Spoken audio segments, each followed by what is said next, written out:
हमरा मंजुल जी मुक्तक लिखले कि अनपढ़ गंवार के अखबार बुरा लागेला, आ जेब होखे खाली त बाजार बुरा लागेला। विधवा मेहरारू के सिंगार बुरा लागेला, आ अनहरन के दुआरी पर इनार बुरा लागेला।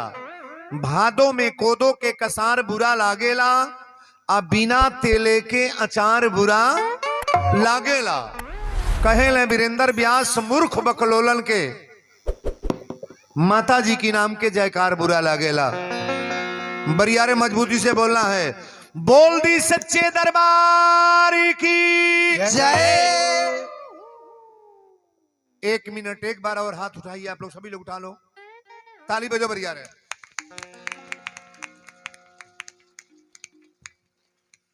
2 मिनट भगवान की। जैसे प्रतिदिन आप लोग गाते हैं ना, वीरेंद्र बाबा कई चीज नहीं गवाते हैं, एक ही 2 चीज सभी लोग भाव से गा लें। कम से कम 100 कथा हमारी आपके मोबाइल में 100 कथा हमारी होगी। आज वर्तमान में कम से कम 1 करोड़ नहीं 200 करोड़ लोग मुझे जानते हैं। एक एक कथा 10,000 20,000 लाख में आप देखिएगा। प्रोग्राम हमारा जब सुनेंगे तब समझेंगे कि बाबा को लाइव करने वाले कितने लोग हैं। सभी लोग प्रेम से गाएंगे ताली बजा करके। जय राम लला जय जनक लली, जय राम लला जय जनक लली, जय राम लला जय जनक लली, जय राम लला जय जनक लली, जय राम लला जय जनक लली, जय राम लला जय जनक लली, जय राम लला जय जनक लली, जय राम लला जय जनक लली, जय राम लला जय जनक लली, जय राम लला जय जनक लली, जय जय लक्ष्मण बजरंग बली, जय जय लक्ष्मण बजरंग बली, जय जय लक्ष्मण बजरंग बली, मंगल भवनय मंगलहारी, मंगल भवनय मंगलहारी, प्रभु सो दशरथ अजीर बिहारी, प्रभु सो दशरथ अजीर बिहारी, जो मुख राम नाम नहीं आवा, जो मुख राम नाम नहीं आवा, सो मुख ब्रह्मा व्यर्थ बनावा, सो मुख ब्रह्मा व्यर्थ बनावा, कल युग केवल नाम आधारा, कल युग केवल नाम आधारा, सुमिरी सुमिरी नर उतरहि पारा, सुमिरी सुमिरी नर उतरहि पारा, जय राम लला जय जनक लली, जय राम लला जय जनक लली, जय राम लला जय जनक लली, उमा कहो मैं अनुभव अपना, उमा कहो मैं अनुभव अपना, सत्य हरि भजन जगत सब सपना, सत्य हरि भजन जगत सब सपना, अब मोहे बा भरोसा हनुमंता, अब मोहे बा भरोसा हनुमंता, बिनु हरि कृपा मिलहि नहीं संता, बिनु हरि कृपा मिलहि नहीं संता, अब प्रभु कृपा करहु यही भांति, अब प्रभु कृपा करहु यही भांति, सब तजी भजन करहु दिन राति, सब तजी भजन करहु दिन राति, जय राम लला जय जनक लली, जय राम लला जय जनक लली, जय राम लला जय जनक लली, जय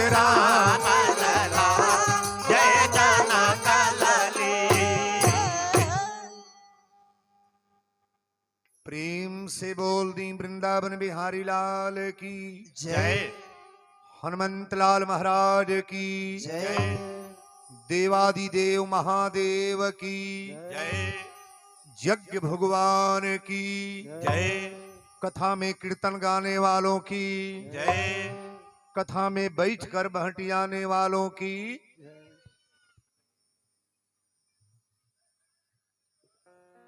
आइए आपकी सेवा में एक भजन। हेलो, जरा सा थोड़ा इको इसमें और थोड़ा कम, बहुत ज्यादा मत डालिएगा, थोड़ा सा। हरिओम, सीताराम सीताराम। तनी हो जाओ, आप पीछे का मॉनिटर ले लो, खोल लो जरा सा।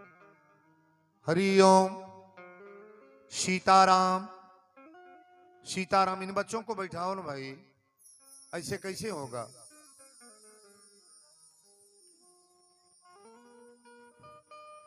हम लोग जितने लोग यहां बैठे हैं, एक बात गौर करना, इसका कोई गारंटी है कि हम लोग जब तक जीवन होता है तब तक रहेंगे? अपनी आंख से सब लोग बुढ़ौती देखेंगे। बुढ़ौती वीरेंद्र बाबा बड़ा हाई फाई में बोल रहे हैं, लेकिन कोई गारंटी नहीं है कि माइक लगा है अभी बंद होगा कि चलेगा, इसका कोई भरोसा नहीं है। इस भजन का बोल है, लाल सिंह ने लिखा है, बिहार के रहने वाले बड़े अच्छे लेखक हैं और इनकी लिखी गीत बहुत लोग गाए हैं। इस गीत को हमारे प्रेम भूषण जी भी गाए हैं, श्री राजन महाराज भी गाए हैं। गा तो रहे वही तो भजन आई है, तो चल तोहार वाला भजन। तो 20 गो भजन ही है, तो कैसे गाएंगे? तो कथा होगी तो ठीक बगा। चल, बोलो शंकर भगवान की जय। बड़ी बारीकी के साथ इस भजन को सुनिएगा। आए हैं सो जाएंगे राजा रंक फकीर, आ कोई सिंहासन चढ़ चले कोई बधे जल जी। यहां जितने लोग हम लोग आए हैं सबको जाना है। अंतर इतना ही है कि एक साथ हम लोग नहीं जाएंगे। कोई अभी जाएगा, कोई रात को जाएगा, कल सुबह जाएगा। इस 7 गो दिन बाद 7 दिनवा में कहियो जाएगा। अतवार, सोमवार, मंगलवार, बुधवार, बृहस्पतिवार, शुक्रवार, शनिवार, रविवार वार है। वार में हम सभी लोगों को जाना है, चाहे आज जाए चाहे कल जाए। बहुत लोग ही कहला कि वीरेंद्र बाबा फलाने तो मर गए, हम लोग के वही जू जाए के बा। अच्छा, ये जू जितना जनी हम निकाल बानी जा, सभे एक के जगह जाई कि अलगे अलगे? सबको एक जगह जाना है। फिर भुला के ऐसा न कहियो, ये रातों दिन कथा कहता सुनता, रातों दिन पूजा करता, साधु संत के सेवा करता, तीर्थ धाम करता, माई बाप के इज्जत करता, अपनी परिवार में सबको जो आदर सम्मान दे रहा है, तो मरेगा तो उसका नर्क होगा?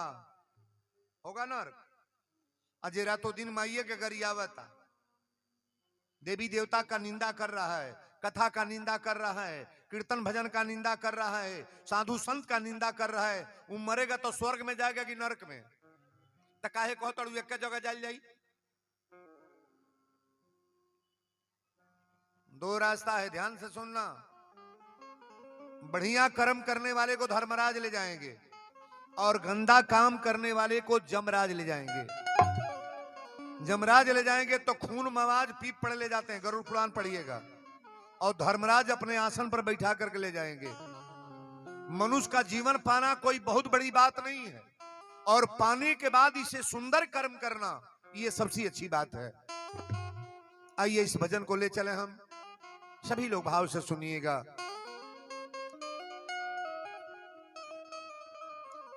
तेल चमेली चंदन साबुन, अरे चाहे लगा लो सेंट, जगत में कोई न परमानेंट, जगत में कोई न परमानेंट, जगत में कोई न परमानेंट, जगत में कोई न परमानेंट। तेल चमेली चल साबुन तेल चमेली चंदन साबुन चाहे लगा लो सेंट, जगत में कोई न परमानेंट। जगत में कोई न परमानेंट, जगत में कोई न परमानेंट।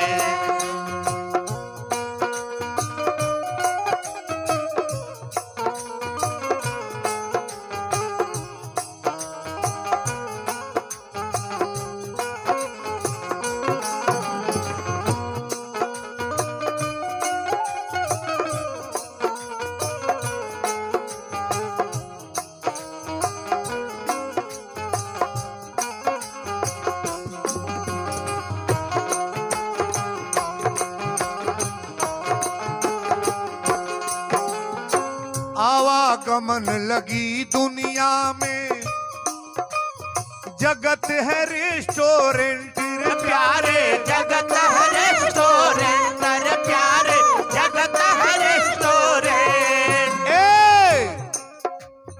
आवागमन लगी दुनिया में, जगत है रेस्टोरेंट रे प्यारे, जगत है रेस्टोरेंट रे प्यारे, जगत है रेस्टोरेंट।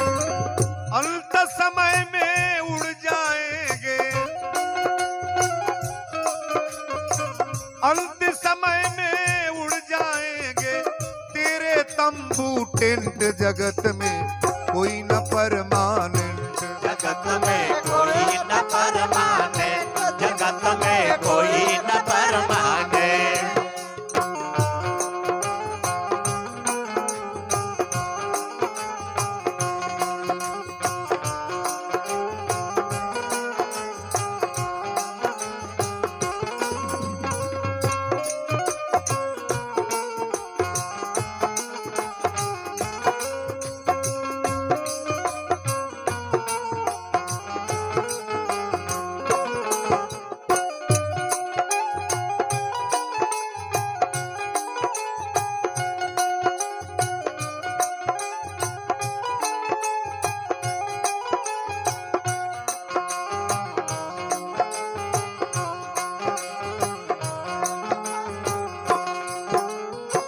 हरिद्वार चाहे मथुरा काशी,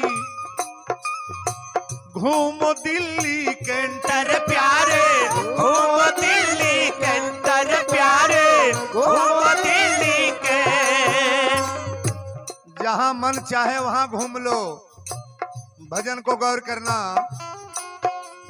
हरिद्वार चाहे मथुरा काशी, घूमो दिल्ली कैंट रे प्यारे, घूम दिल्ली कैंटर प्यारे, घूम दिल्ली के। मन में नाम प्रभु का राखो, मन में नाम प्रभु का राखो, धोती पहनो या पेंट, जगत में कोई न परमानेंट।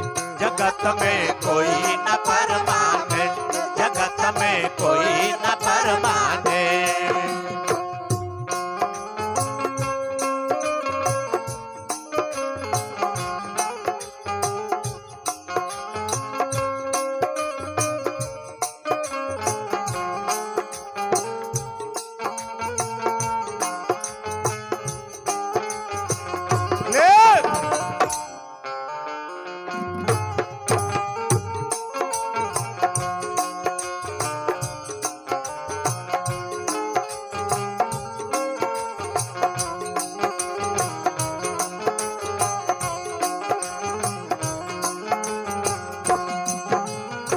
राष्ट्रपति या जनरल कर्नल, चाहे हो लेफ्टिनेंट प्यारे, चाहे हो लेफ्टिनेंट प्यारे, चाहे हो लेफ्टिनेंट।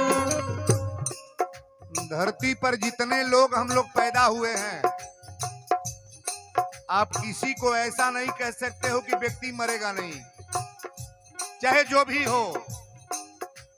राष्ट्रपति या जनरल कर्नल, चाहे हो लेफ्टिनेंट प्यारे, चाहे हो लेफ्टिनेंट प्यारे, चाहे हो लेफ्टिनेंट। खा जाएगा, काल सभी को खा जाएगा। लेडीज हो या जेंट्स जगत में कोई न परमानेंट, जगत में कोई न परमानेंट, जगत में कोई न परमानेंट।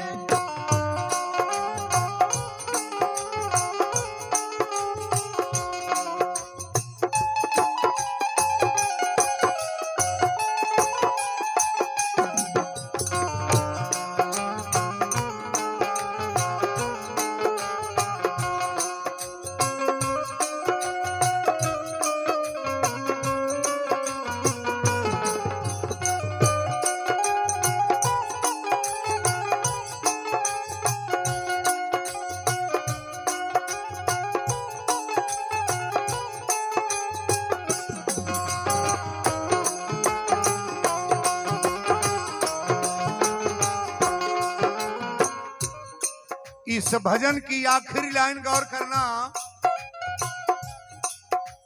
साधु संत की संगत कर ले,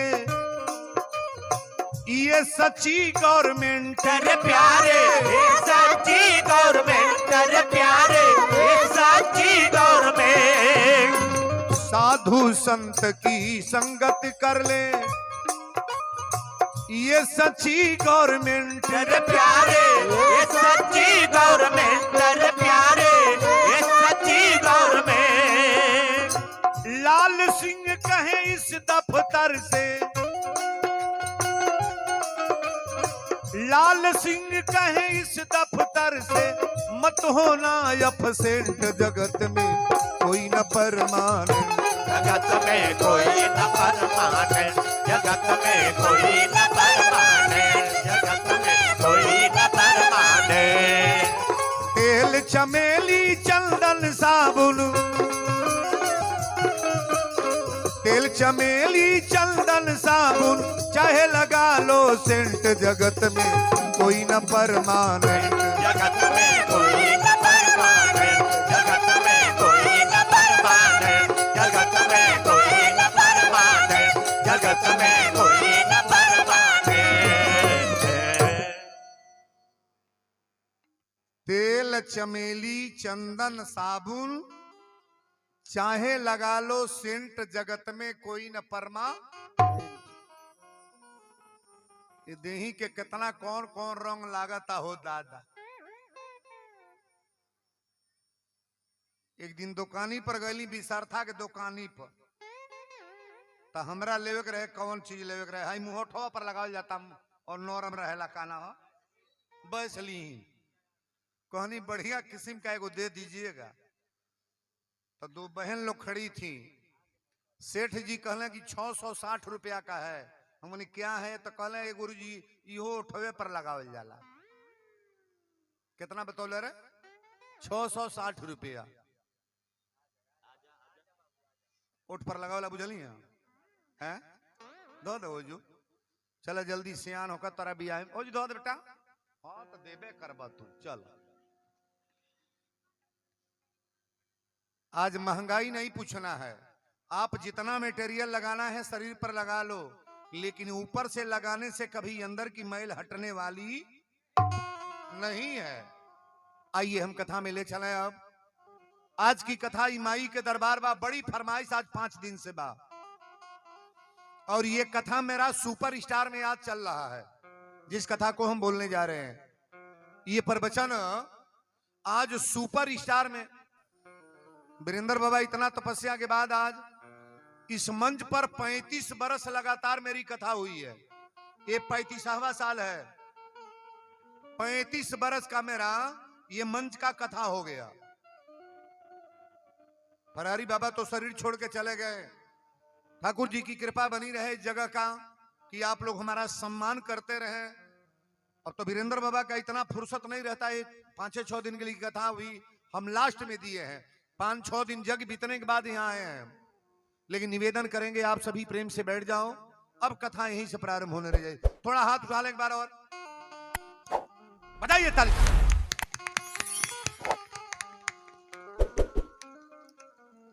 इन्हें जितना मर्द लोग बैठल बा रउरा पास के ताकत खत्म हो गइल बा का? कबो कबो ताली बजा ले चाहिए भाई। बाबा रामायण में लिखे हैं कि राम कथा सुंदर करतारी और संशय विहंग उड़ावन। केवल इन्हीं लोगों को नहीं मरना है, आपको भी मरना है थोड़ा कभी कभी। एक बार उठाओ हाथ, उठाओ हाथ, बजाइए।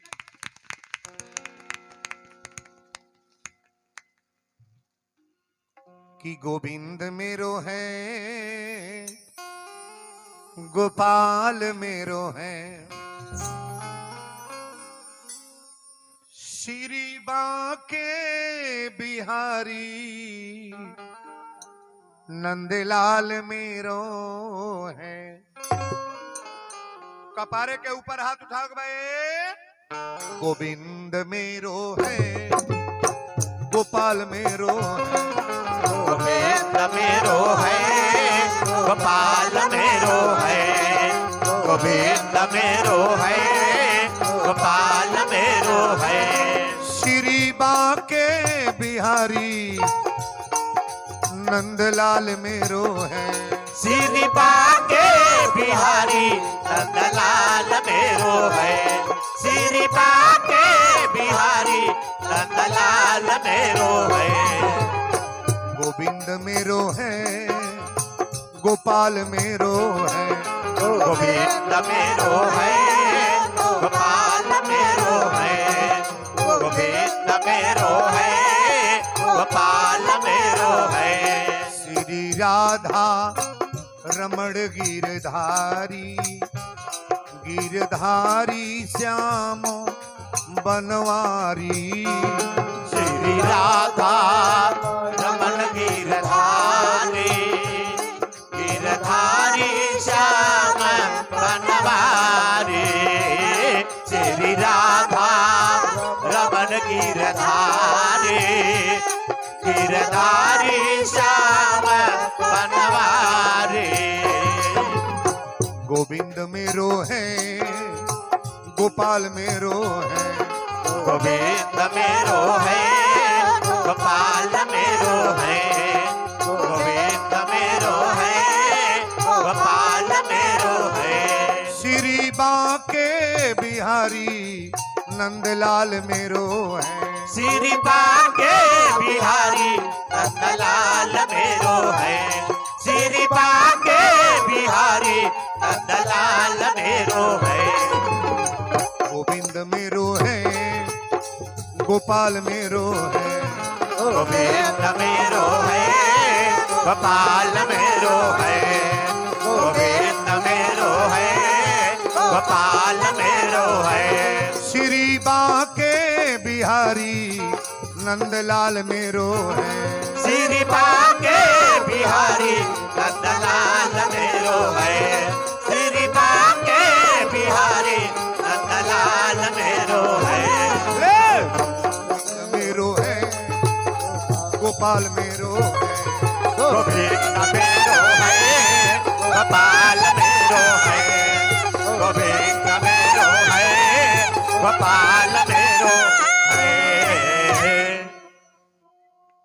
श्री बांके बिहारी नंदलाल मेरो है। बोल दी समरिया सरकार की जय, रजा रामचंद्र की जय, श्री लालमन बाबा की जय, काली मैया की जय, हथियागढ़ नौतन क्षेत्र धाम की जय। शांति बना के अब कथा की तरफ। आज माई के कथा बा। दुर्गा जी के वीरेंद्र बाबा आज बुलावे जाता नहीं। आई कथा उतना जोरदार रुआ पास सब जनते बानी। हमरा जीवन के सुपर स्टार आज की कथा बाई।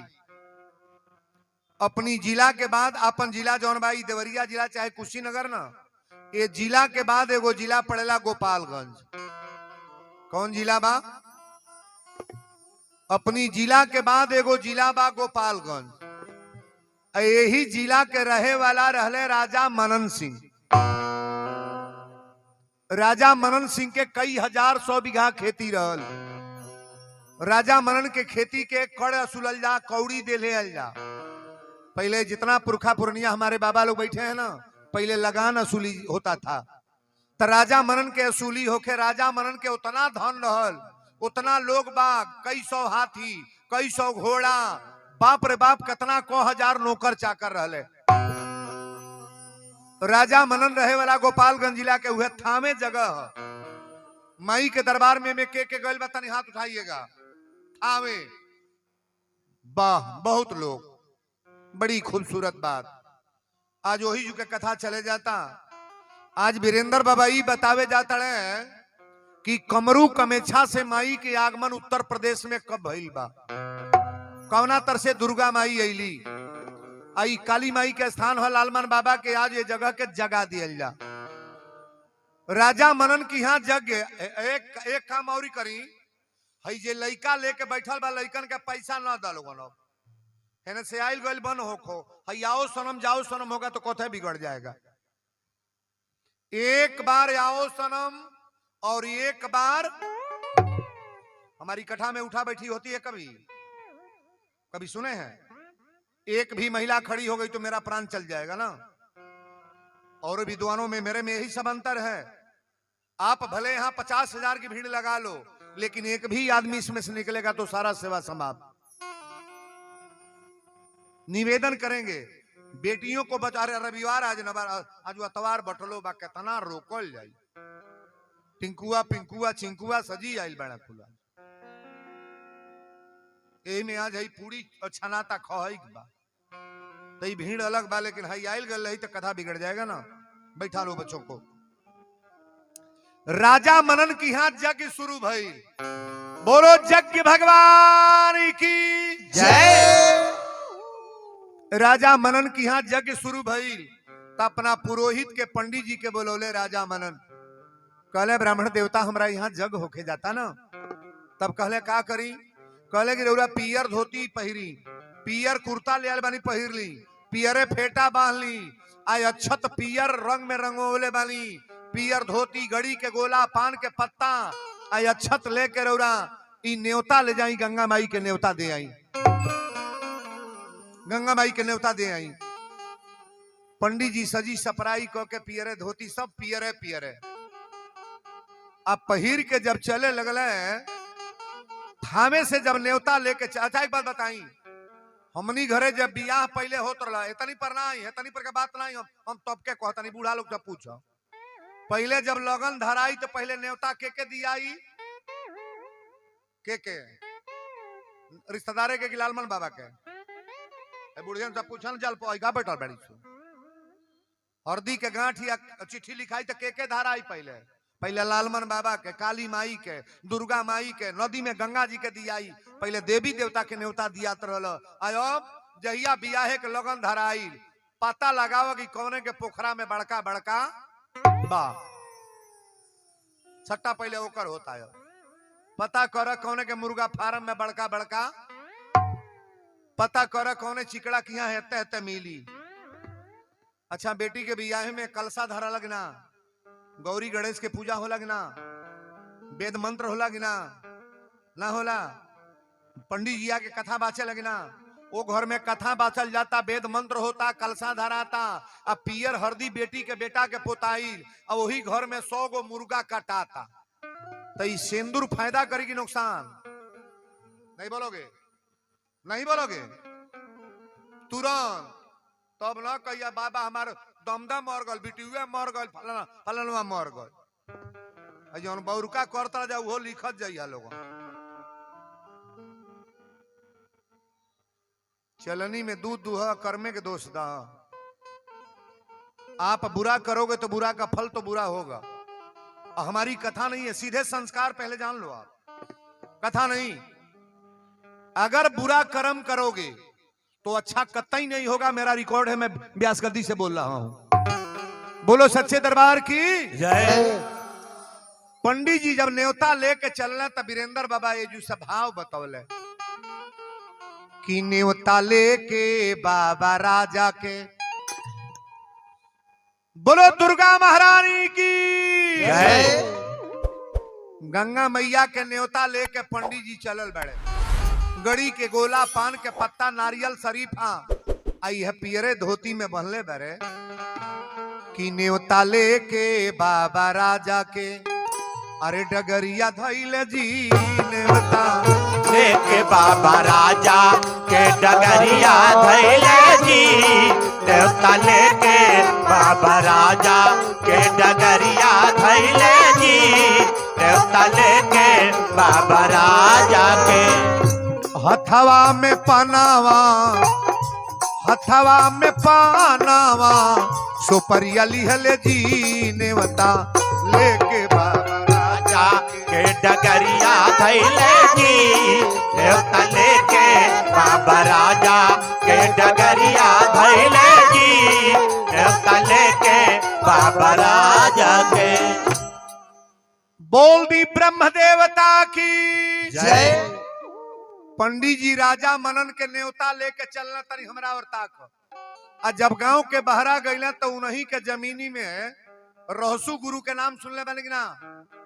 रहसु गुरु कौन जाति रहला पंडित जी रहला कौन जात रविदास रहले हरिजन रहले ना रहसु गुरु। आज कथा ध्यान से सुनो। रहसु अपने दुकानी पर बैठल रहे जूता चप्पल के दुकान रहे। रहसु जब बाबा के देखले तो कहले बाबा गोड़ लागतानी पंडित जी पाव लागतानी 3 बेर कहले बाबा गोड़ लागतानी 3 बेर प्रणाम कैले पंडित जी तकबे ना कैले। बाबू लोग के काम और भंगिए है नवरात्र कोनो मेहरारू भूखल बा ना आ 9वां दिने हवन करावे के बा वो बिहनवे कहले रही कलिए कहले बे बाबा हमार हवन करा दे बिहाने से फोन लगावत या कोई बेर बाबा कहत नहीं अबे आओ तनी आवत आवत साँझ हो गई कहती है कबले बैठल नहीं कब आई बताओ ते मानी और कौने लहार में बाड़ा जहां 500 मिला था 1000 मिला था। गरीब आदमी कौन बड़ा दीते 11 रुपया दी चाहिए कोई इसको दे तब पहले गरीबे के हवन हो कि अमीरे के बोला ना। पहले बड़हने के हो कि छोटहने के पहले बड़हने के हो जहां ढेर मोट मिला था। पुरोहिती करे वाला जे पंडित तेजू हो तन ध्यान दे ओजन वहू का उतने बात तोहार मेहरारू जितना भूखल बा वही तरह वो भूखल बा। रुपया कम बेसी हो सकेला प्रेम कबो कम ना होला प्रेम नहीं कम होता है। रहसु कहले बाबा गोड़ लागतानी पंडित जी प्रणाम होतना दूर बाबा चल गए नाहिए तकल कहले राजा के न्योता लेके जातानी चमारे के जाति का रहिया में बार बार टोका था। 1 बेर कहले 2 बेर कहले 3 बेर फिर कहता बाबा प्रणाम बाबा धरिए ले जाता है। रहसु दुकान छोड़ के आगे आगे अब दौड़ता है कहले बाबा ए बाबा पंडित जी अब रुकी गई और रुकले तो रहसु जाके अगवे खड़ा हो गई कहले बाबा रिसियाल बानी का हमरा पर पंडित जी कहले रिसियाल बानी रास्ता में टोक देले रिसियाल पूछता रे अरे राजा मनन के न्योता लेके जाता नहीं रास्ता में तबे बाबा बाबा बाबा कहले बरे रहसु कहले बाबा हमरा के गोड़ लगनी खाली आशीर्वादवा देते में का लागत पंडित जी कहले बोल का आइले है का ते लबर लबर भइल बड़े का बोल तड़े का सुनबे है तना बरबर आइले। रहसु कहले बाबा हमहू जानवर नहीं है मनई है ना रउरा के पहले प्रणाम करतनी आशीर्वाद देई ना कहले जो निमने रहो। रहसु कहले बाबा हम ये पूछल चाहतनी कि बड़ा बन ठन के ई पियर धोती पहरले बानी इतना हाई क्लास के व्यवस्था आप कहाँ जातनी। पंडित जी कहले कि राजा मनन के यहाँ यज्ञ होता और वह न्योता लेके जातानी गड़ी के गोला पान के पत्ता छत लेके जातानी और रास्ता में टोक देले अब का तो के कहीं हम। रहसु कहले बाबा एगो बात हमहू कही कहले कह। रहसु कहले 2 रुपया हमहू कमा के थैली में धैले वाली हमरो रुपया ले ले जाई गंगा माई में डार दे आई कह देव कि रहसुआ चमार देले भाई ओई ठामे के रहे वाला। पंडित जी कहले होश में बाड़े कि बेहोश बाड़े राजा के न्योता के साथे चमारे के पैसा जाई राजा के न्योता के साथ चमार के पैसा। रहसु भर भर रोए लगले कहले बाबा रूरा काहे इतर बोलता नहीं यहाँ जितने लोग आए हैं थोड़ा गौर से बताइएगा। कोनो बकरी काट के हमके ले आके रुपया देते जो लेब कि ना ना ले। मुर्गा बेच के कोनो देते लेब कि ना। दारू बेच करके कोई ला करके पैसा देते लेंगे कि नहीं। अंडा बेच के देते लेब कि ना। कोनो मर्डर क के ले आके जो रुपया देते हम लेब कि ना नहीं लेंगे। रुपया में कोई छूट है? हा? पंडित जी कहले राजा मनन के नेवता के साथे चमारे के पैसा जाई ना छुपैले। रसू कहले बाबा और गोड़ धरतनी हमारे विश्वास कम न करी। हई मंदिर बनल बा, मंदिर में कोनो जात पूजा कर सके लगे ना। बाबा लिखे हैं कि हरि व्यापक सर्वत्र समाना। छोटे बिरादरी के जितने लोग इसमें है थोड़ा ध्यान देना। जितने लोग यहां बैठे हैं कायदे से कथा को सुनो। राजा मनन के नेवता लेके जाता नहीं, रास्ता में तो टोक दे ले मैं अपन पैसा देता रे छुआछूत कराइबे। रसू रोवे लगल कहले बाबा रुआ जा तनी तो जाई, अब हमारे पैसा न ले जाई। पैसो नहीं लगैली, आशीर्वादो नहीं दिली, का कारोरा बरनक गईली। जब होतना दूर बाबा चल गए तो कहले अच्छा ले आओ ले, तोर पैसा ले ले जाता नहीं, मन पड़ जाए तो तोर पैसा पानी में फेंक दे। रहसू कहले फेंके के नहीं बा, रौराई कहे के बागी रहसुआ चमार के पैसा। पंडित जी लेके चलना पैसा, देखा 2 रुपया का करावे जाता। अरे नेवता लेके बाबा राजा के, अरे डगरिया धैल जी नेवता लेके बाबा राजा के डगरिया धैले जी। नेवता लेके बाबा राजा के डगरिया धैले जी। नेवता लेके बाबा राजा के हथवा में पानावा, हथवा में पानावा सुपरिया लिहले जी नेवता लेके बाबा के डगरिया धैले जी। नेवता लेके बाबा राजा के डगरिया धैले जी। नेवता लेके बाबा राजा के। बोल दी सच्चे दरबार की जय।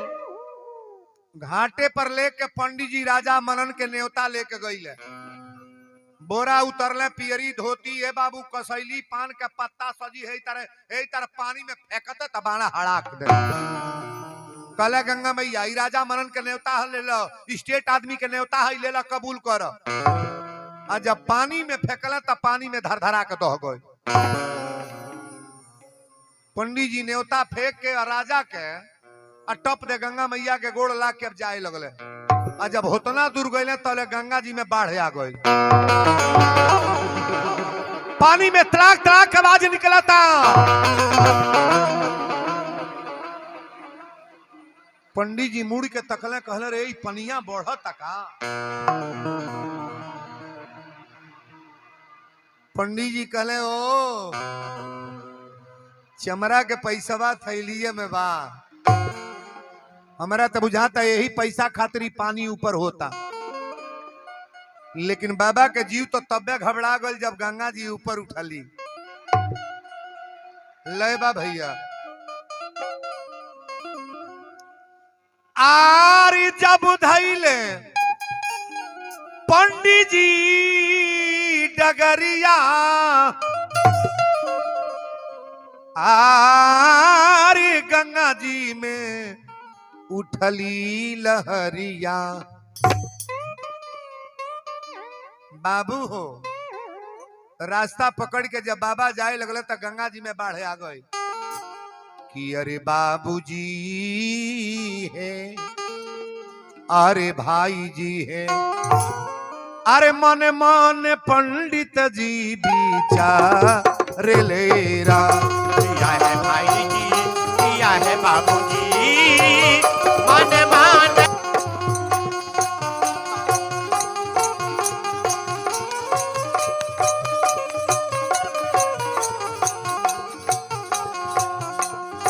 हो हो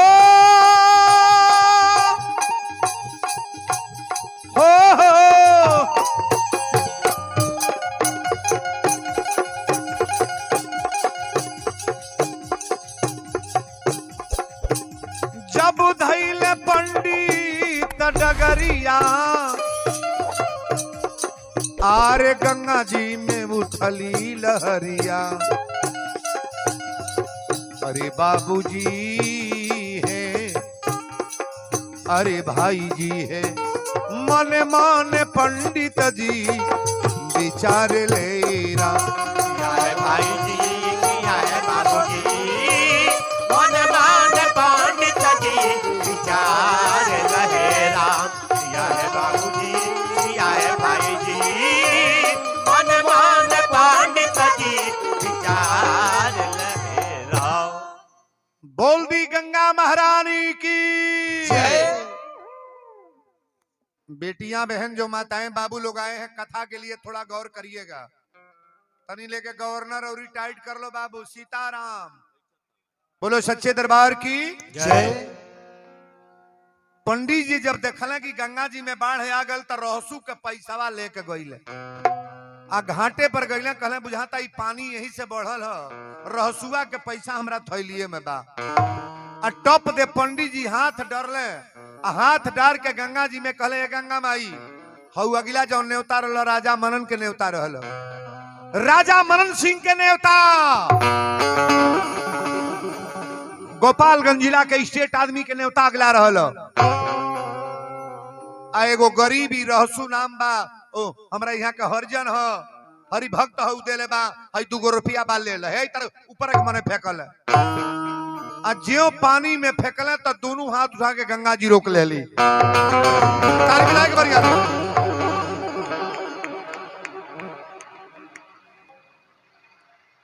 रहसू चमारे के पैसा के पर रुकल बा, हाथे पर। पंडित जी कहले रे राजा मनन के पैसा दह गई। आप लोग जो लोग खड़े हैं कहीं बैठ जाओ, पीछे लोग बैठे हैं देखिए। बाबू आप भी बैठ जाओ कहीं। सीताराम ध्यान दीजिएगा कथा को। रहसू कहले कि बाबा हमार नाम जरूर ले ले। आज जब हाथे पर पैसा रोकाइल तो पहले तो बाबा ये 5 मिनट तकते रह गई। कहले रे पनिया में हाथ हो, हाथ हो। हाथे पर पैसा देखले तो सोचले कि का जानी अबे पानी में डूब जाई, लेकिन आधा घंटा वही तरह हाथे पर पैसा बा। अब पंडित जी के बीमारी के बीमारी धोले हले कोलस की बाप रे बाप राजा मनन के पैसा पानी में दही गली, चमारे के पैसा हाथे पर टप दे पंडित जी गिर के बेहोश हो गईला। जैसने अगरात गईला वैसने बूता गईला।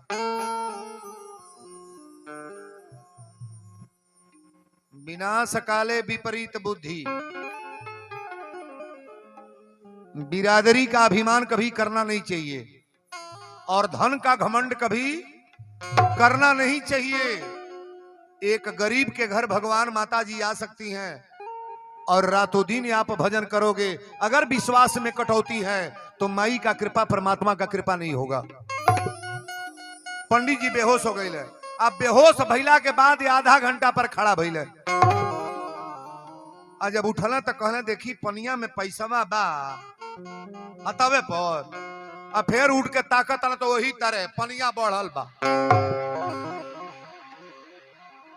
बाबा सोचे लगले कि आज हुए तो हमारा मरे के बाद। राजा मनन अगर जान जाई हैं तो तुरंत तलवार से हमके काट दी हैं। पहले तो ये पूछिए कि चमारे के पैसा लेके साथे काहे अइला, लेकिन भाव बा अरे बेहोश भइले बाबा जी, अरे बेहोश भइले बाबा हो, बेहोश भइले नाही रहल देहिया में जोश हो, ई होश में बेहोश भइले बाबा जी। नाही रहल देहिया में जोश, होश में बेहोश भइले बाबा जी। नाही रहल देहिया में जोश, होश में बेहोश भइले बाबा जी।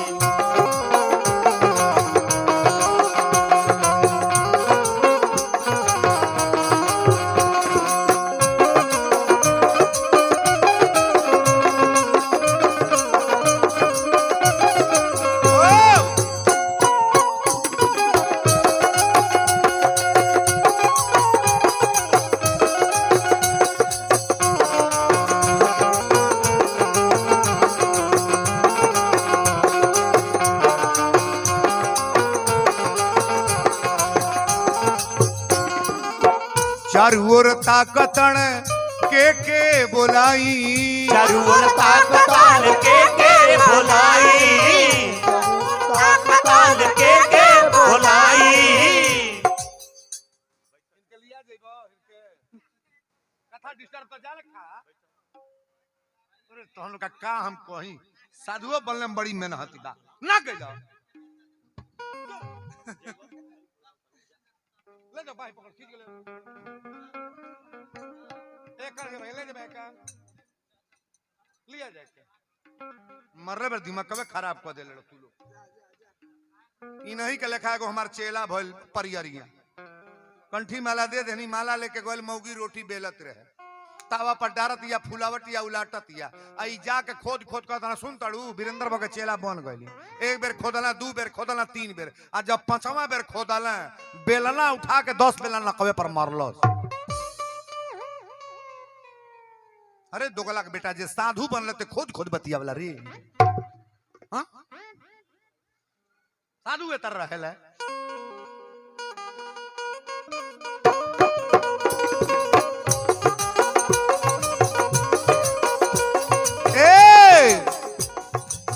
चारू ओर ताकतण कैसे बतलाई, चारू ओर ताकतण कैसे बतलाई, मनवा के बात अब कैसे समझाई, मनवा के बात अब कैसे समझाई।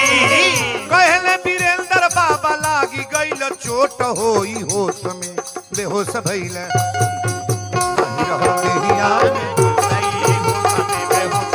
बाबा जी नाही रहिया में जो सही होश में बेहोश भइले बाबा हे बेहोश भइले बाबा है, बेहोश भइले बाबा है, बेहोश भइले बाबा जी नाही रहिया में जो सही होश में बेहोश भइले बाबा जी नाही रहिया में जो सही होश में बेहोश भइले बाबा जी।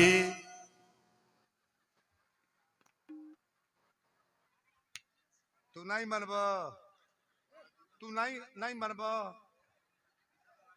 ए कल है भैया साधु बाबा के ले देबा लोग ले देबा खियाइबा लोगन के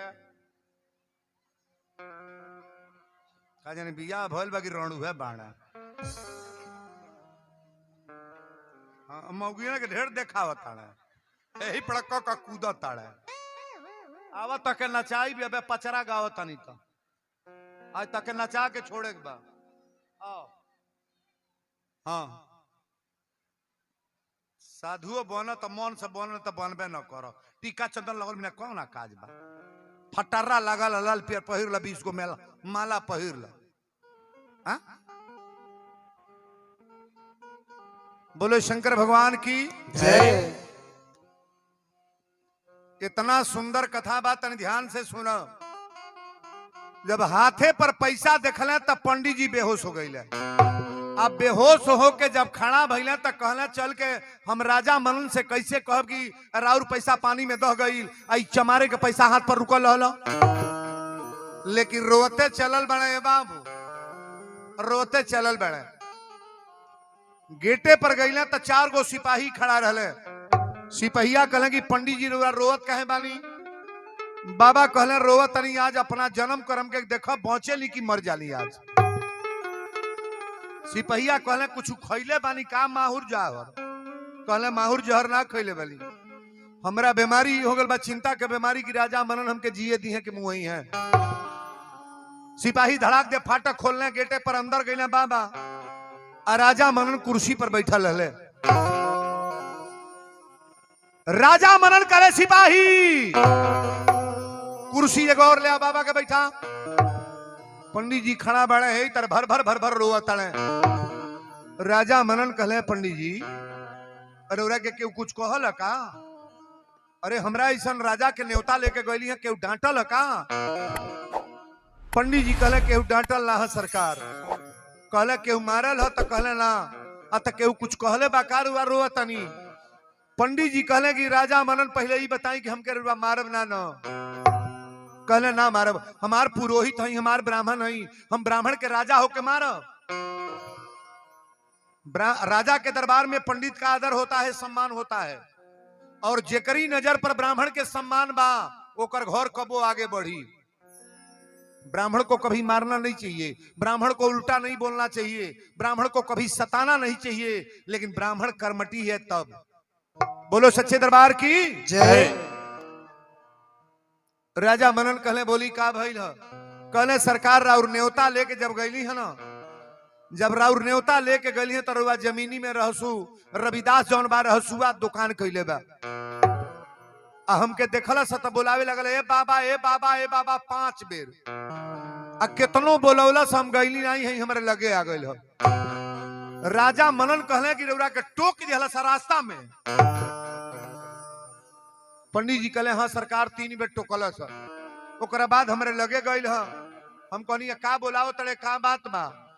तक कहला सही का लेके जाता नहीं त राजा मनन के न्योता लेके जाता नहीं हम। रहसुआ कहता बाबा जब जाता नहीं तो 2 रुपया हम कमैले बनी, हमरो पैसा ले ले जाई गंगा माई में डाल दे। राजा मनन कहले राजा के न्योता के साथे चमारे के पैसा, चमार के पैसा।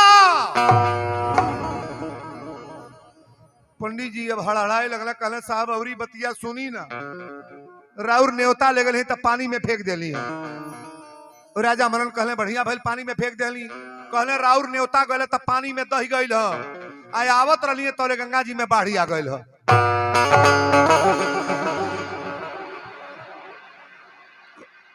राजा मनन कहले जब पानी बढ़ल ह तब का भइल ह? तो लौट के गईली है रहसुआ के पैसा निकाल के, अये महाराज ज्यों गंगा जी में फेंकली ह तौले दोनों हाथ उठा के गंगा मैया रोक ले ली है।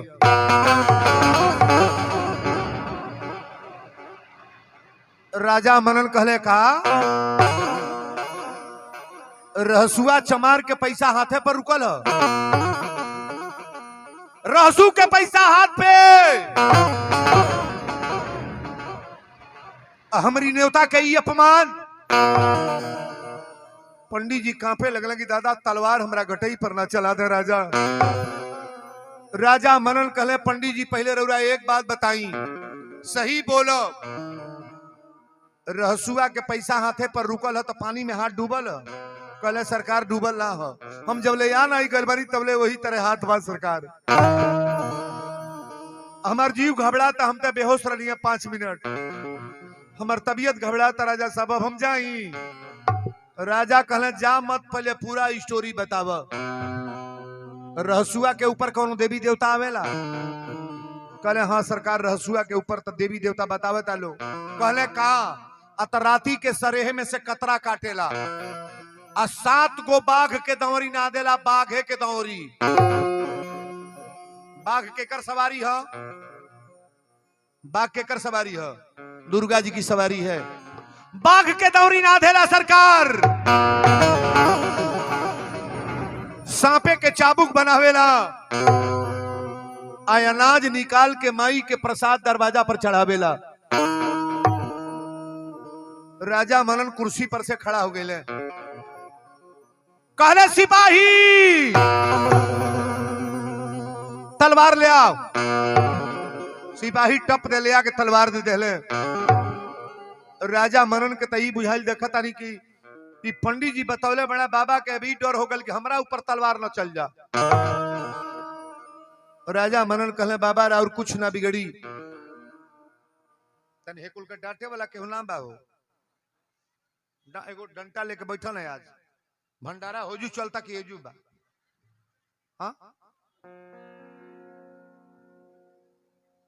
कथवा सुने कुल बढ़िया बा, ये जोनी में कथा न सुन पाई लोग न बदल पाई लोग।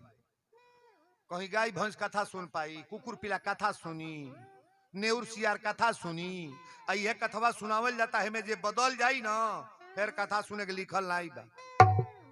यही में जे ना लापरवाही करता ना, केहू गाय बनी, केहू सुअर बनी, केहू भेड़ बनी, केहू बाछा बनी, केहू गाय बनी, केहू भैंस बनी, केहू हाथी बनी, आज जे ढेर उत्पतवा करता उ गदहा बनी जो ईटवा लादा ताड़ा सो। यही तर चरचराते चली हैं।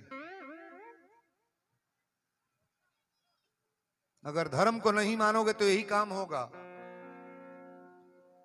आज 35 बरस हो गए बाप हो बाप, इस समाज में सुधार ना होके तो इतना ऊंची कथा करने कराने से कोई मतलब थोड़ो ना है। 365 गो दिन होला वीरेंद्र बाबा बड़ा बैठम तो 1 महीना चाहे 15 दिन घरे हम रही ले। है रोज बेंजू तबला हमार बजते बा, पूरा खरवास प्रोग्राम रहल बा, पितरपक पूरा पितरपक प्रोग्राम है। सावन में 2 गो मलमास लागल, 1 दिन बनला। तो रोज तो लोगे समाज हमारे सामने न बा, इतना लोग के रोज बोध करतनी हम। बड़ा ध्यान से सुनो। राजा मनन करे सिपाही, 4 गो सिपाही दौड़ल बड़ा कहे सरकार। कहले पहले रहसुआ चाहे जौने हालत में बा हथकड़ी लगा के दरवाजा पर ले आवल जाओ। 4 गो सिपाही गए, रहसू बहुदुआर बाहरत रहे और रहसू अपने घर में भोजन करत रहे। रहसू बहु जब राजा के सिपाही देखलस तो कहल सरकार आप लोग कैसे सनेसा देले रहती, हम रहसू के भेज देले रहती, एक गरीब आदमी के दरवाजा पर सिपाही काहे का गईले सरकार। सिपाही कहले कहां बा रहसू, तो घर में बाड़े। सिपाही कहले जल्दी बोला। और रहसू के लग जाके कहल कि रो राजा के सिपाही आयल बड़े। रहसू हाथ धो कर रोए लगले, कहले माई दुर्गा 2 गो रुपया तो के प्रसाद में हम गंगा जी में छोड़े के दिली है, ये 2 रुपया आज हमार पहचान करा दिलू। इतना लड्डू चढ़ाई और दुर्गा जी ना पई है, इतना पूरी छानम ना पई है। एगो इतना कपूरे के धार ये बाबू लेके अब बार दा श्रद्धा अगर टपा टप बा तो माई के कृपा हो जाई। रहसू कांपे लगले, भाव भाईजू आर गईले डेराई रहसू, आर गईले हो डेराई। आ काहे खाती राजा जी बोलौले बानी, काहे खातिर राजा जी बोलौले बानी, काहे खातिर राजा जी बोलौले बानी। गईले डेराई रहसू, गईले हो डेरा। अरे काहे खाती राजा जी बोलौले बानी, काहे खातिर राजा जी बोलौले बानी, काहे खातिर राजा जी बोलौले बानी। कौनो कैली नाही गलती, कौनो कैली नाही गलती। काहे खाती राजा जी बोलौले बानी, काहे खातिर राजा जी बोलौले बानी, काहे खातिर राजा जी बोलौले बानी। गईले डेराई रहसू, अरे गईले हो डेराई। काहे खातिर राजा जी बोलौले बानी, काहे खातिर राजा जी बोलौले बानी। बोल दी दुर्गा महारानी की जय। कथा तय बाल बात तनी हमरा और देखो। गरीब आदमी कोनो राजा के सिपाही आ जाता ओकरा तो वही तरह डर हो जाई, लेकिन रहसू के हथकड़ी लगा के राजा के दरबार में सिपाही लोग ले गए। राजा मनन कुर्सी पर बैठल बड़े और सिपाही जब हाथ बांध के लेके गए तो दरवाजा पर ले आके पटक दिया। राजा मनन कहले कि सिपाही पहले कर हथकड़ी खोला जा। रहसू के हाथ खोला गई। राजा मनन कहले रहसुआ आप ते है जो जमीनी पर बैठ। रहसू कहले सरकार आप ही का कमन का कराओ तनी, हमके सनेसा दिले रहती तब हम चलिए लेती। गरीब आदमी के बेमत का बा महाराज, आप पर का बात बा। राजा मनन कहले रहसुआ एक बात बताओ। हाथ खोला गई, कहले हाँ। राजा मनन कहले एक बात बताओ। कहले ठीक बा बोली। राजा मनन कहले बताऊ पंडित जी हमार न्योता लेके जाते रहे तो पहले केकरे जमीन में दुकान कैले बड़े। रहसू कहले राजा मनन जी रौरा जमीन में हम दुकान कैले बनी। कहले कि पंडित जी न्योता लेके जाते रहे रास्ता में टोकले काहे हवे। रहसू कहले बाबा हम रोज प्रणाम करतनी, आजो प्रणाम कैली हम कहली है बाबा बाबा 2 बेर बोलनी है ना बोलनी है, तब बाबा के हम प्रणाम कैली हम। राजा मनन से रहसू कहले कि बताई पंडित जी रौरा भर हमें कि हमरो हम। ध्यान से सुन बोलो। हे जो के कोई दे कि वीरेंद्र बाबा हमारे हम तो हम मना जाए। हम सबके हैं कि एक जने के नहीं बोलो। जितना लोग बात सबके हैं कि एक जनी के, एक के जनी कथा सुने तो हमार बोध हो जाई। हमारा सामने तो 20,000 1,50,000 पब्लिक बैठती है, लेकिन एक लोगों से बोध होगा? हम सबके हैं।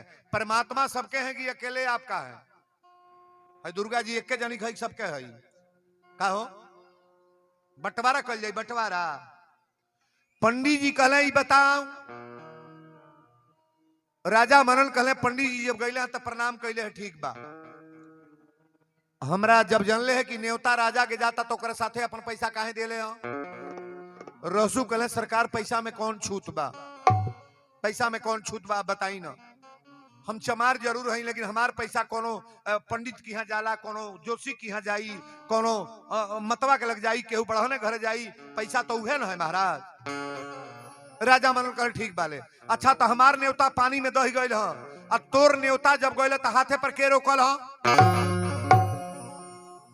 रसू रोए लगले, कहले माई दुर्गा तू तो गड़बड़ कर देलू।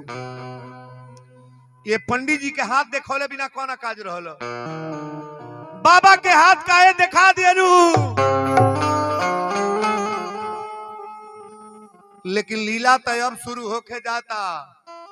राजा मनन कहले रहसुआ एक बात सुन ले यार पार, या तो तलवार से तोर गर्दन अब्बे काट के जू भटिया दे, ना तो अपना दुर्गा के बुलाऊ जनी दुर्गा के बल पर ते काम करे ले। राती के कतरा काटे ले। रहसू कहले हाँ सरकार काटी ले। कहले बाघे के दौरी ना धे ले। रहसू कहले सरकार हम ना दी ले। कहले कि सांप के चाबुक बनावे ले, अनाज निकाल के माई के प्रसाद चढ़ावे ले। कहले सरकार चढ़ाई ले। राजा मनन कहले चुप, बुलाऊ अपनी देवी दुर्गा के, तोरी दुर्गा के देखल चाहता नहीं। तोरी दुर्गा में कितना शक्ति बा, तोरी भगवती में कितना शक्ति बा।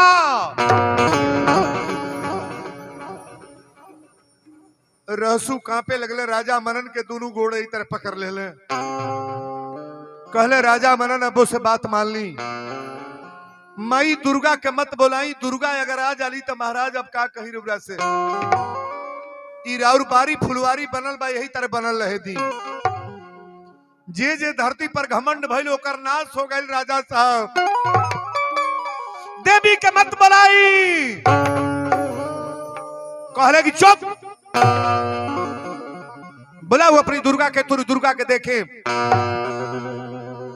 रहसू कहले ना मानो। रसू कहले राजा मनन है तना बात सुन ली, अगर दुर्गा जी आजी है तरुरा घर में केहू दीपक जलावे वाला बची ना,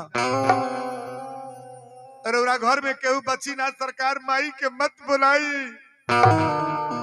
राजा मनन कहले बोलाइबे कि तलवार चला दी हम।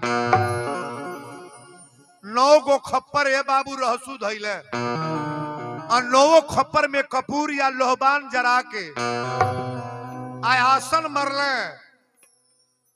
चैत रामनवमी में, चैत रामनवमी में और दशहरा में बहुत लोग माई के खेलेला। हमें जो खेले वाला हो भीतर मत खेली, खेलना है तो बाहर पंडाल से बाहर आ जाएगी। बीच पंडाल में कोई नहीं खेलेगा। हम पचरा शुरू कर जाता नहीं। अब माई दुर्गा आवतड़ी के तर से कि रहसू बैठल, आसन मारिए, हाथ ऊपर उठावे के बाद सबका। मई के पचरा शुरू होता। दुर्गा जी आ रहल बड़ी कि रहसू बैठले, अरे आसन मारी रहसू बैठले, आसन मार किया हो मैया, किया रे दुर्गा, किया रे देवी, आई के बचावाला जो हमारा नियरा। किया है माई आई के बचावाला हमारा नियरा। किया है माई आई के बचावाला हमारा नियरा। रहसू बैठल आसन मारी, रहसू बैठल आसन मारी, रहसू बैठल आसन मारी। आजा माई,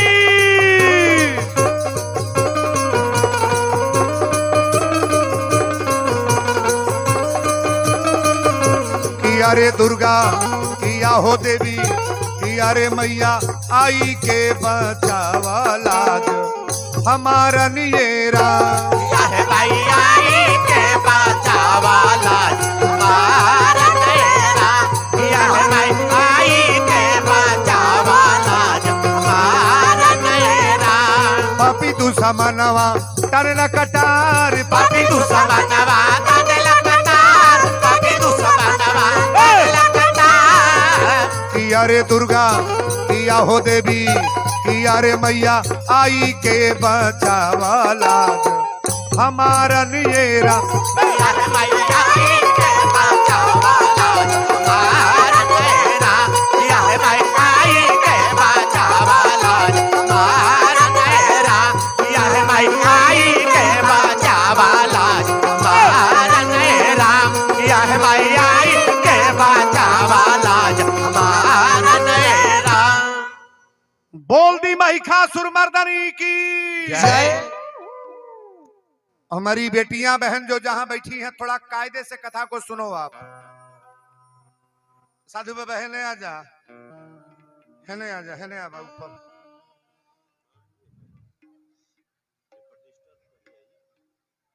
बोलो शंकर भगवान की जय।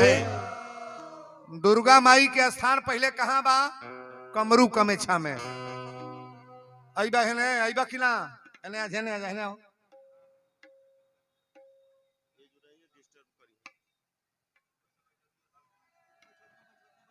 बरियारे बैठा बस बस बैठा ना बरियारे गोड़वा बंद बका। बैठा चुपचाप, बैठा चुपचाप, खड़ा ना होके बा, सब कथा बिगड़ जाई। खड़ा नहीं होके बैठे के बाबू चुपचाप। हाँ अभी तो बिना खैले तरह कूद तरह खा ले बता का करब तू। हाँ तन ताकब कवना जगह माई आयल बड़ी। दुर्गा जी का आसन पहले कमरू कमेछा में है। अब कमरू कमेछा से कहली रहसू एक बेर राजा मनन के समझा दे, अगर हमारे आसन आ जाए तो इनका बर्बाद कर देवे। आ जाए तो रहसू गुड़वा पकड़ के कहे राजा मनन अबो से बात मान लो, माई दुर्गा के मत बुलावा राजा। अगर माई आ जाई है तो तोहार तो बर्बाद बटले बा, हमरो बर्बादी बा। रहसू जब कहले तो राजा मनन तलवारवा उठा के कहले चुप, बुलाओ अपनी दुर्गा के, तोरी दुर्गा के देखे। रहसू कहले माई दुर्गा तू अब आव। कमरू कमेछा में माई बाघे पर चढ़ली। अब बाघ पर चढ़ल बड़ी ये बाबू कमरू कमेछा से माई कलकत्ता शहर में आयल बड़ी। कलकत्ता में देवी का नाम का धैल गल बा? काली का नाम जानते हैं कि नहीं? केकर स्थान भाई काली। ध्यान से सुनिएगा, कलकत्ता में माता जी का आसन जब आया है तो काली के नाम से जानी गई हैं। कलकत्ता से जब चलल बड़ी तो कहली रहसू अब मना कर दे, मना कर दे यार हरबानी। रहसू कहले राजा मनन अबू से बात मान लो, मई दुर्गा के आसन डोली चल दे ले बा। राजा मनन कहले चुप, धन के अभिमानी व्यक्ति घमंड जो होता है ना, घमंड से कभी माता जी का आशीर्वाद नहीं होता है, परमात्मा का आशीर्वाद नहीं होता है। अभिमान करने के बाद आप बर्बाद हो जाओगे। लेकिन लय बा भैया जी से कैसे चलली। आरी किया हो रोमो ए, अरे कमरू से चलली भगवती कलकत्ता सहरिया हो। कलकत्ता सहरिया भगवती, कलकत्ता सहरिया हो। कलकत्ता सहरिया भगवती, कलकत्ता सहरिया हो। ए कमरू से चलली भगवती कलकत्ता सहरिया हो। कलकत्ता सहरिया भगवती, कलकत्ता सहरिया हो। कलकत्ता सहरिया भगवती, कलकत्ता सहरिया हो।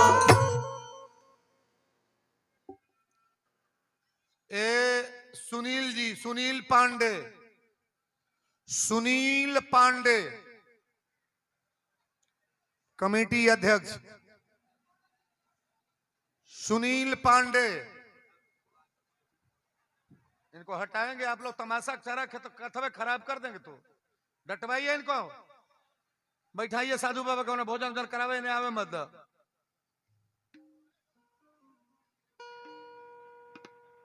हर लाइनिए पर इनके नाच बा।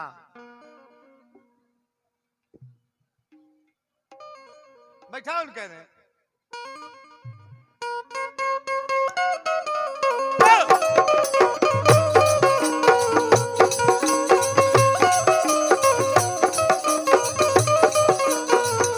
किया हो रामा कलकत्ता, अरे कमरू से चलली भगवती कलकत्ता सहरिया में। कलकत्ता सहरिया भगवती, कलकत्ता सहरिया हो, कलकत्ता सहरिया भगवती, कलकत्ता सहरिया हो। सुन ले माई के बखान लेरा किया हो रामा, हे रामा हो, सुन ले माई के बखान लेरा।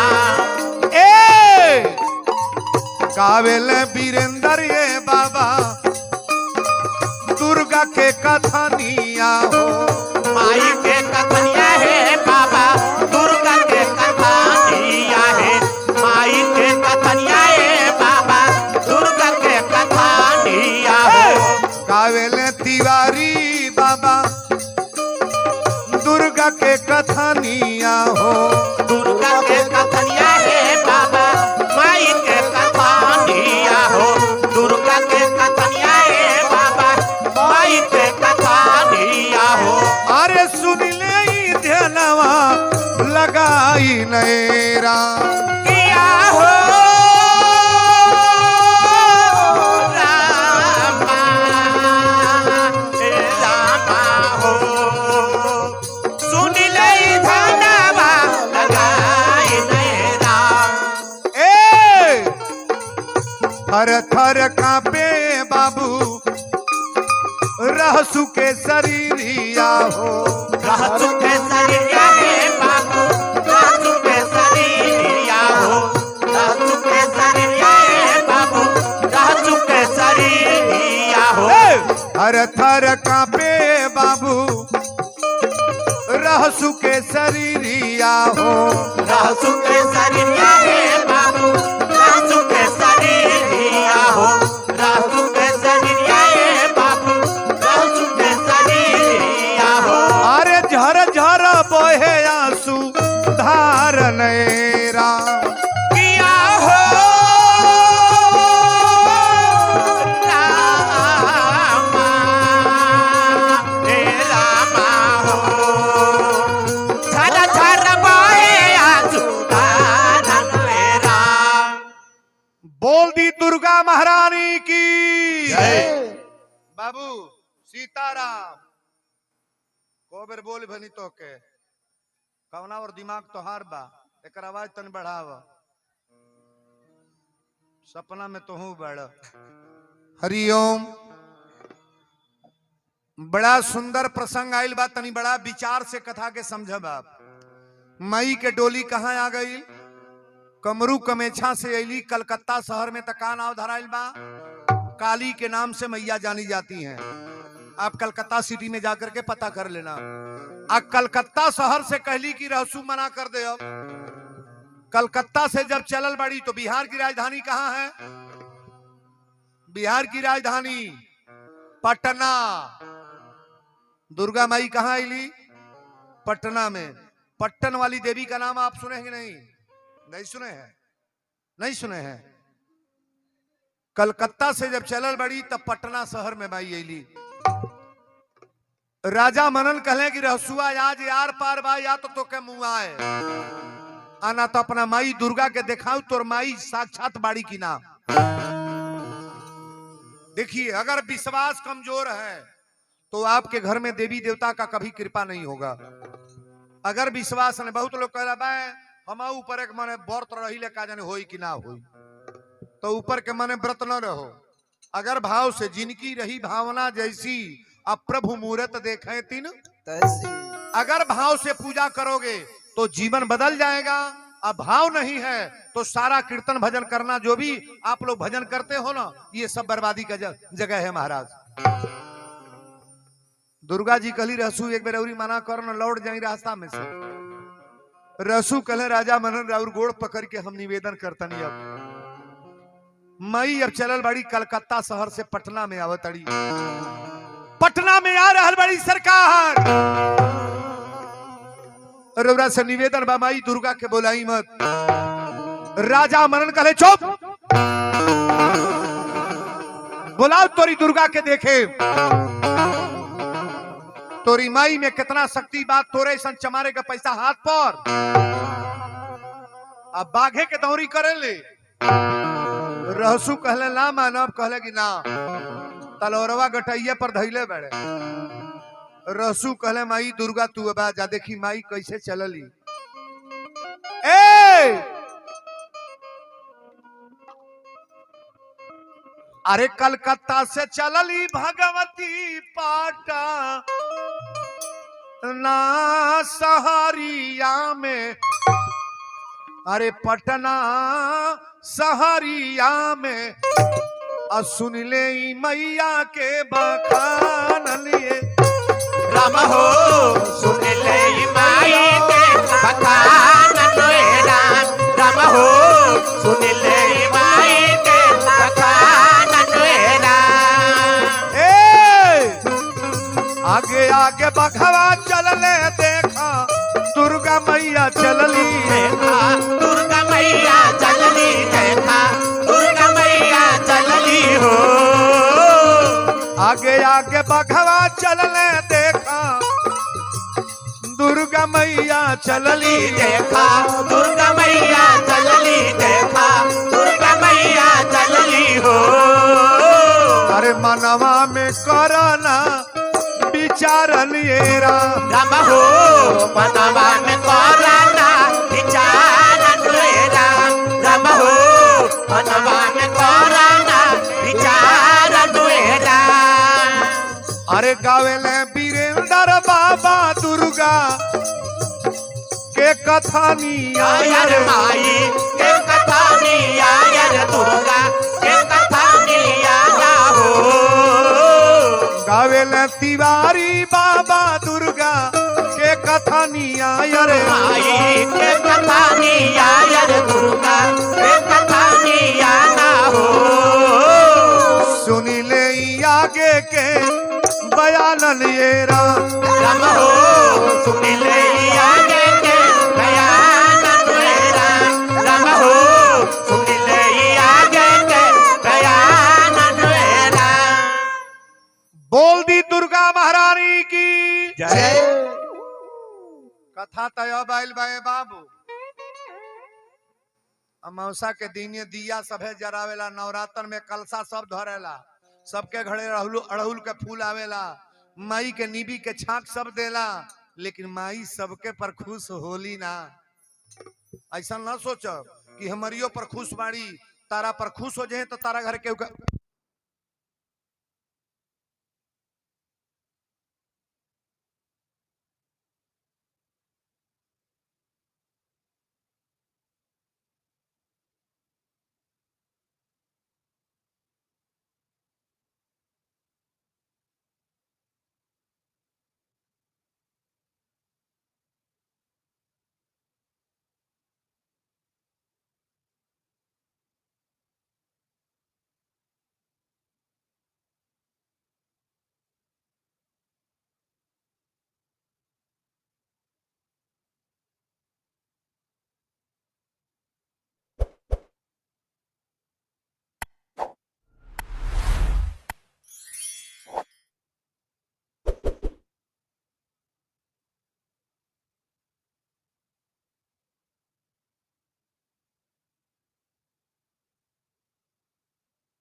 बोलो दुर्गा महारानी की जय।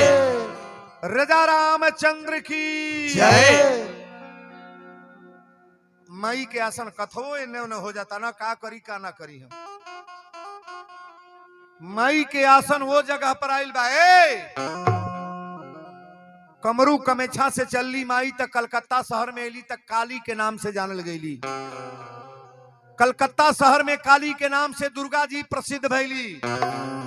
आ कलकत्ता शहर से जब पटना में अली तब पट्टन वाली देवी के नाम से माता जी मशहूर हैं। अब पटना में जब अली तो कहली रहसू अब मना कर दे, गोपालगंज में आओ तनी। गोपालगंज जिला में आ गईली। रहसू राजा मनन के गोड़ पकड़ के कहले राजा अरे तोहार तो बिगड़बे करी लेकिन हमरो शरीर से जाएग बा। अच्छा बताई जकरा ऊपर माई के कृपा डायरेक्ट हो जाई वो भक्त जिए लागी मरेला, तुरंत मरेला, जीता नहीं है महाराज।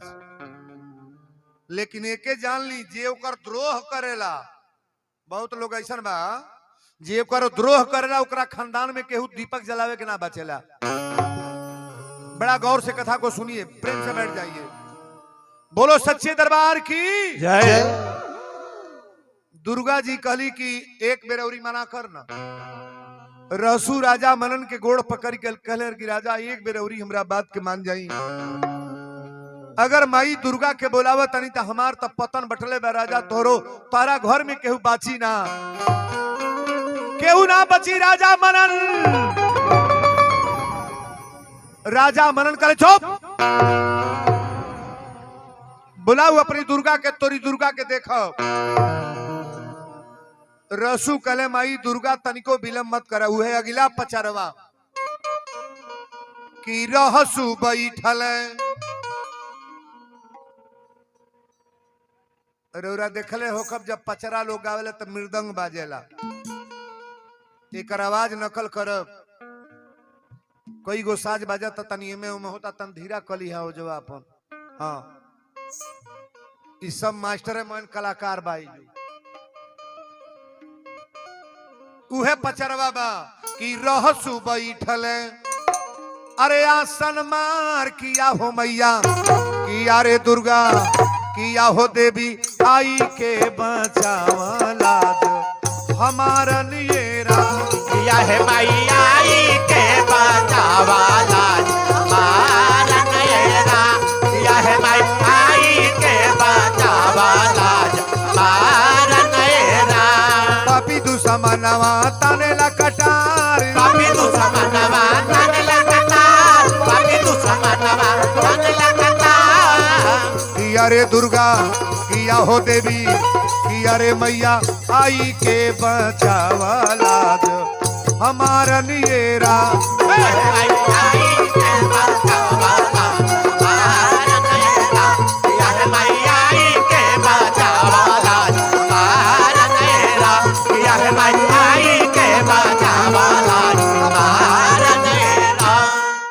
बोल दी दुर्गा महारानी की जय।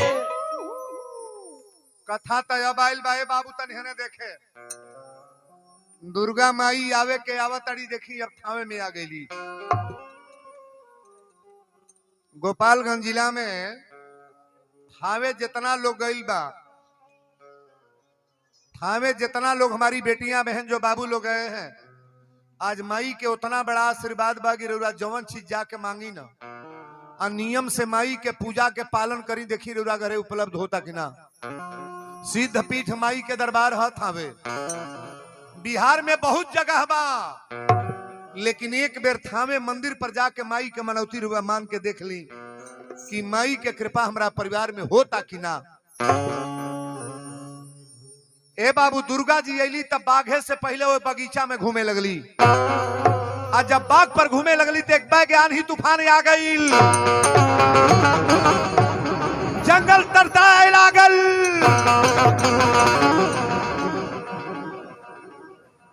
राजा मनन तलवार उठौले बने लगी। जब आंधी तूफान उठल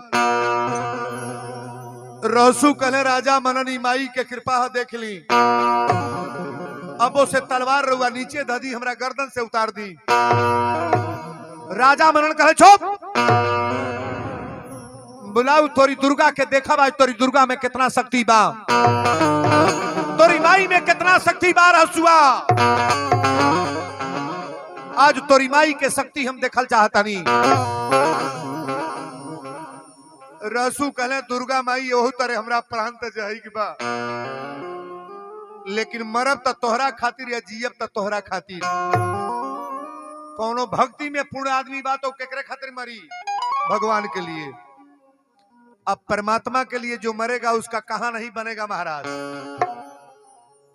ये जग में जितने लोग हाथ बटाए हैं उनका कल्याण होगा कि नहीं होगा? और जो जग का दुश्मनी बतिया रहा है वो का कल्याण होई। जग में चाप करके अपना सहयोग, शारीरिक श्रम, पैसा का सहयोग, रुपया का सहयोग, जैसन जुट जाओ, माई के लालमन बाबा का आशीर्वाद ले चाहिए कि हमरा ओर से दिया जा। टप दे माई अली ये बाबू, कथा तब बदले जाता। कहली रहसु एक बेर औरी मना कर दे राजा के। रहसु कहले कि राजा मनन तहार गोड़ पकड़ के दोनों गोड़ पकड़ ले बड़े। कहले राजा मनन एक बेर औरी तो के आखिरी आवाज देता नहीं कि मान जा। माई आगल बड़ी तोहरा सामने घूमताड़ी, लेकिन राजा मनन कहले चुप, बुलाओ अपनी दुर्गा के, तोरी दुर्गा के देखब। ए बाबू टप दे माई अली, पहले रहसु के कपार फाड़ के कंगल निकल गए। ताली बजा के बढ़िया रे।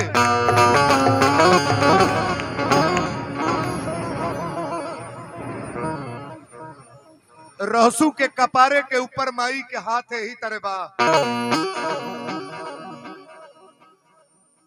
जब राजा मनन देखल तो पंडित जी के बुला के कहले कि बाबा यह हाथ है जौना पर पैसा रुकल रहल, यह हाथ है। बाबा तो हे ही तरह कांपत न। रहसु के गड़वा पर गिर गिर रोवा तड़े। कहले रहसु पहले हमरा ऐसा पंडित के क्षमा कर। राजा मनन कहले काहे न बोल तड़ा, यह हाथ है। पंडित जी कहले हे राजा यह हाथ है जौनी हाथ पर 2 रुपया चमारे के गैला गंगा जी में रोकल रहे। आज माई के हाथ कपार फाड़ के निकल बा।